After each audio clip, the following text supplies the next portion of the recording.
La gente si chiede perché si festeggino gli 802 anni della città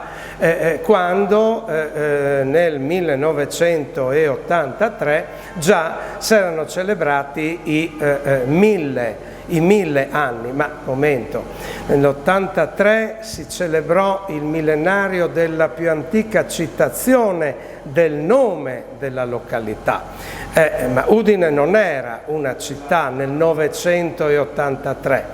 no, era un castello, era una località, tra l'altro una località che oggi scopriamo, o meglio troviamo conferma, che ha oltre 3000 anni, quindi la base delle celebrazioni del compleanno della città di Udine, non del compleanno di Udine, del compleanno della città di Udine, la base sta nel fatto che si ricorda il momento in cui un borgo appunto anonimo tra le mura castellane e il fossato che correva lungo l'attuale via Mercato Vecchio, l'attuale via Manin, quel borgo anonimo dall'autorità viene privilegiato, quindi assume uno statuto,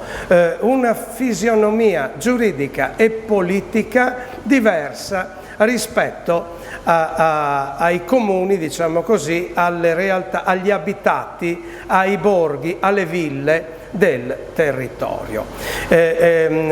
Sarà quel borgo anonimo poi a raccogliere, ad inglobare gli altri, a raccogliere quindi anche l'eredità di tante esperienze storiche di piccole comunità che oggi portano i nomi di vie di Udine, via Aquileia, il borgo Aquileia con le vie, diciamo il territorio attorno, era un comune, era una villa, no? Lo stesso dicasi di Grazzano, via Grazzano oggi, ma c'era il borgo Grazzano, anzi la villa di Grazzano, che era un comune a sé stante, Prachiuso, insomma quanti altri, originariamente 4, poi con qualche articolazione. Ecco, queste realtà vengono inglobate nel Medioevo dal comune cittadino, diciamo, che nasce il 13 settembre del 1223 e poi ci sarà nell'Ottocento l'assorbimento di molte altre realtà comunali che avevano vissuto una vita assolutamente autonoma, da Cusignacco a Beivars, Godia, eccetera, eccetera. Ecco, diciamo, l'inglobamento anche di queste realtà attorno però a quel nucleo che era